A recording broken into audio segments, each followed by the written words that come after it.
Enfunda nnyingi mu kaseera kano akaakakuyege abakuumaddembe bazze balabwako nga batulugonya bannayuganda naddala abo abali ku ludda oluwabula gavumenti.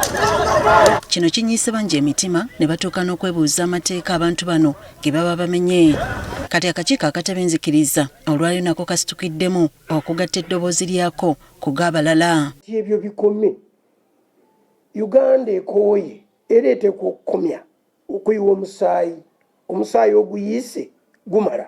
Bagamba bwe wabaawo obutakkiriziganya bulijjo okwogerezeganya ly'ekkubo ettuufu. Era n'okwewala okukozesa obukambwe ku buli nsonga, okutiisatiisa abantu n'okubakangakanga biva mu nkola ya bunafu.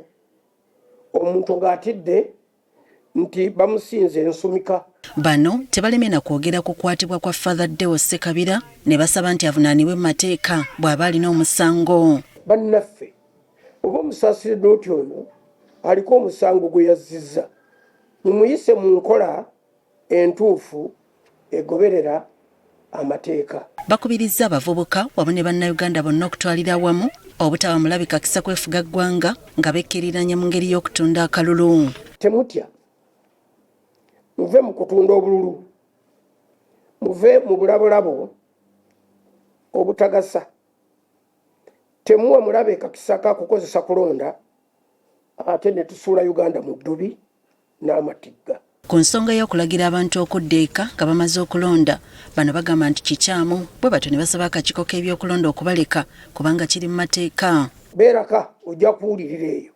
Obanga abagobawo osobola okukola emikolo egibba akalulu kaabwe, abantu mubalike babiriwo mu kabale, omuntu aveewo ng'ategedde tebamulidde oba yawangu. Akakiiko era kasabye akakiiko k'ebyokulonda obutaba na kyekubiira nga bakola omulimu gwabwe ekiyinza okuleeta obutabanguko mu ggwanga. Okulaga obwenkanya mu kuwandiisa, okulonda, okubala n'okulangirira ebivudde mu bululu. Okusobola okulungamya bannaddiini mu kaseera kano ak'ebyokulonda, baliko ekitabo kye bakoze ekirimu obubaka obunaabayamba mu njiri eri endiga okwetaba mu kulonda. So continue your vital work of guiding communities spiritually while remaining non-partisan to preserve unity and credibility.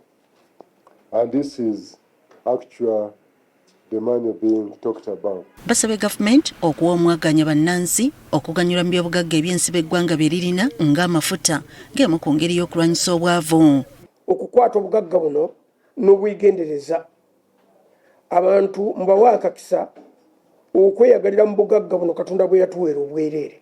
Bannaddiini si basanyufu n'engeri gavumenti gyekuttemu ensonga y'emisaala gy'abakozi nga kino bakyekuusa kwekalakaasa kw'abasomesa okuzze kubaawo ng'ensonga ya musaala. Tekisoboka kwogerera mu nsonga z'abakozi ng'abamu banyigirizibwa ate nga balabo beeyagaliza ne beewana emisaala emisava nga balabo babonaabona. Okwogera bino akakiiko akatabenzikiriza mu ggwanga ka Interreligious Council of Uganda kabadde kawa bubaka obumalako omwaka. Omulimu gwaffe kwe kuleeta obubaka obw'ekisumba n'ekinnabbi eri abakulembeze bekikwatako. Ebisigadde ne tubibalekera. Bwe twogerera ng'ennaku esigadde 27 zokka okulonda omukulembeze w'eggwanga n'ababaka ba Parliament kutuuke.